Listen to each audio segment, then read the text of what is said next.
Halo semuanya, perkenalkan nama saya Jessica Putriana. Di sini saya akan menjelaskan mengenai algoritma interpolation search, di mana yang kita ketahui sebelumnya. Algoritma interpolation search ini adalah pencarian yang dimana kita mencari suatu nilai di dalam suatu data yang sudah terurut.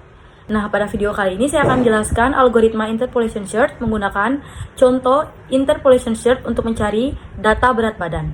Pada gambar ini, misalkan kita memiliki data berat badan yang sudah terurut, yaitu 40, 50, 55, 65, 70, dan 80. Inilah yang dinamakan asumsi interpolation search, di mana yang pertama itu datanya harus sudah terurut, dan kedua nilai data tersebar merata. Misalnya kita ingin mencari data berat badan 65 kg. Kita tentu tidak mulai dari nilai yang paling kiri atau menebak secara acak, karena berat badan 65 tersebut berada di tengah-tengah. Nah, kita bisa memperkirakan data berat badan berdasarkan posisinya. Lanjut asumsi inilah yang kita masukkan ke dalam kode Python. Nah, yang pertama kita membuat fungsi di baris ini. Ini dia ada. Terus kita namakan sebagai fungsi interpolation search, di mana fungsi ini mempunyai dua input. Yang pertama itu ada data yang berisi data berat badan.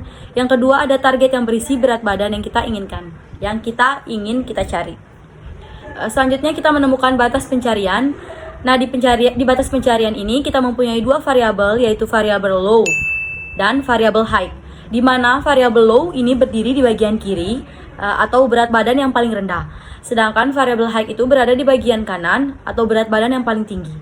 Nah, artinya selama target yang kita cari masih berada di antara dua ujung ini, maka pencarian masih bisa tetap dilanjutkan. Kemudian kita menggunakan perulangan while, di mana perulangan while itu digunakan karena kita tidak tahu pasti bahwa target berat badan yang kita cari berada di posisi yang berapa. Selama target masih berada di berat badan terendah dan tertinggi, maka kita masih punya kemungkinan untuk menemukannya.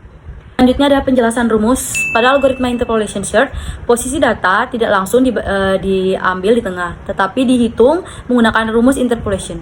Rumusnya adalah pos sama dengan low ditambah ke target dikurangi data low, dikali high dikurangi low, lalu dibagi ke data high dan dikurangi data low.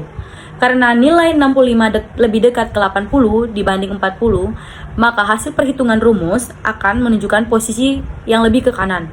Dari perhitungan tersebut, algoritma menebak bahwa posisi berat badan 65 berada di sekitar indeks ketiga. Setelah dicek, berat badan pada posisi tersebut memang 65, sehingga pencarian berhasil dan proses berhenti. Dan jika datanya tidak ketemu, maka akan muncul seperti ini. Terima kasih.